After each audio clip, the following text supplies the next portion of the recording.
మెదక్ జిల్లా చిన్నశంకరంపేట మండలం రుద్రారం గ్రామ శివారులో నూతనంగా నిర్మించిన శ్రీరజ్ ఐరన్ స్టీల్ ప్రైవేట్ లిమిటెడ్ పరిశ్రమను మెదక్ మాజీ ఎమ్మెల్యే కాంగ్రెస్ పార్టీ రాష్ట్ర నాయకులు మైనంపల్లి హనుమంతరావు ప్రారంభించారు. ఈ సందర్భంగా మాట్లాడుతూ నూతనంగా నిర్మించిన శ్రీరజ్ ఐరన్ స్టీల్ పరిశ్రమ యాజమాన్యం స్థానికులకు ఉద్యోగ అవకాశాలు ఎక్కువగా కల్పించాలని, ముందు పరిశ్రమ మరింత ఉన్నత స్థాయికి ఎదిగి ఈ ప్రాంతంలో నిరుద్యోగ యువకులకు ఉద్యోగ అవకాశాలు కల్పించే విధంగా ముందుకు సాగాలని ఆయన అన్నారు.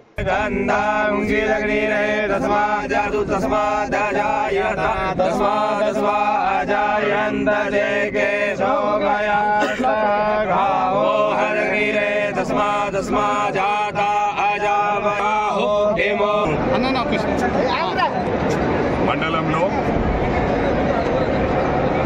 రుద్రారం గ్రామంలో శ్రీరాజ్ స్టీల్స్ అండ్ ప్రైవేట్ లిమిటెడ్ను ఓపెన్ చేయడం జరిగింది. ఆ యజమాన్యాన్ని మేనేజ్మెంట్ను రిక్వెస్ట్ చేయడం జరిగింది.